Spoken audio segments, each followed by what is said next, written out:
Hi, my name is Gary Thompson, and I had the privilege of conducting a group with 5 young women and 1 male, and we discussed the how to work with angry youth and teens, as well as attempted to identify some triggers that causes young men and women to get so angry so quickly. Uh, we had comfortable seating set upstairs prior to the start of the group, and so we had it in a horseshoe shape.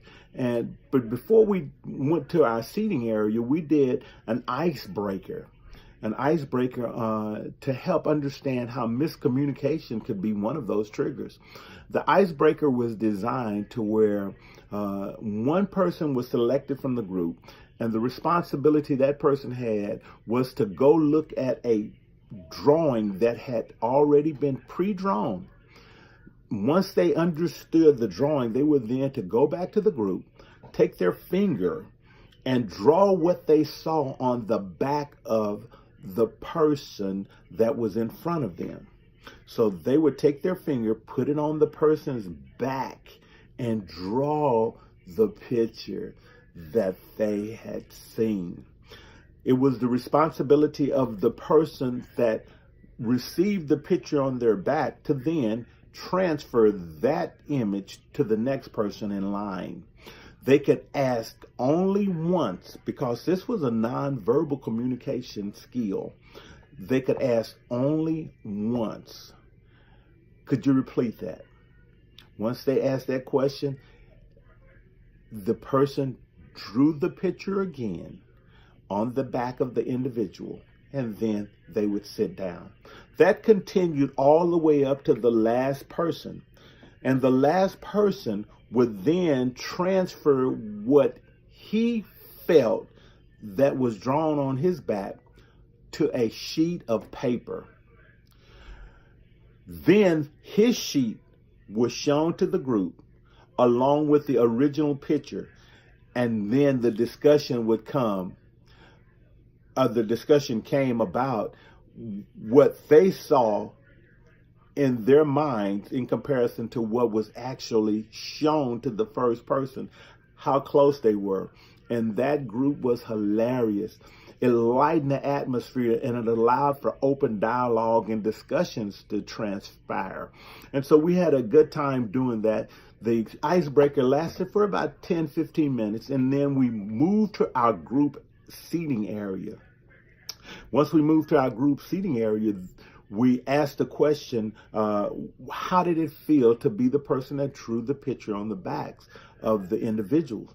And they shared how some felt pretty weird, some felt a little bit uncomfortable, some felt strange. But then the question was asked to the person who drew the picture, and that person said he felt totally responsible to make sure he represented the group right.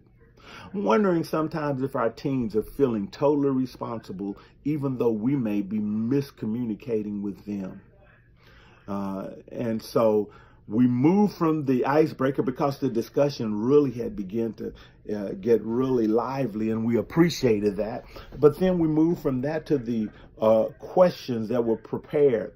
And as we asked these questions, we began to discover some potential triggers that could cause anger in a teen or a youth. And here are some of the things that I listed. Rejection, not being accepted, feeling unfairly treated by an adult or someone in leadership.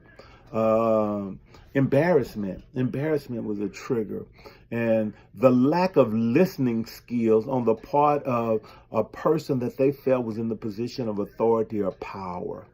All of these were potential triggers that could cause a teen or a youth to get angry. The group closed with every participant sharing what they got out of the group, and the one thing that the facilitator took from it is that every youth desires to feel important. And what a blessing it is for me and other facilitators, and to have the opportunity to be conduits for God to help facilitate that process, to make sure that they feel important. Now, reflecting on my skills, I understand one thing now, that preparation is critical. And when you think you got it all together, go back and prepare some more. And when you think you got it together, go back and prepare a little bit more. The purpose statement was clarified in the front. So therefore, that purpose statement really helped me to remain focused and to be able to keep the group focused. I felt that I was very effective in cutting off discussions that seemed to change the overall direction of the group. And my eye contact was effective in helping to refocus the discussion from me to other members of the group. As so it was pretty cool to see that work. Now, the thing that I was really challenged with in conclusion is I was unable to do this group without notes. And at times, having to refer to my notes, it caused me to lose contact with the group.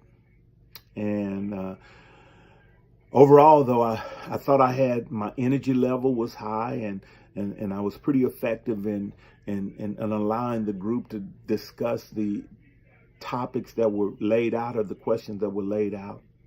But I know I need more work. I know I need more practice to be an effective facilitator in groups. The group was initially established for 90 minutes. We only did it for about 75 because of other obligations and responsibilities that came up. The group came to a close with everyone having an opportunity to share some things that they had gotten from the group.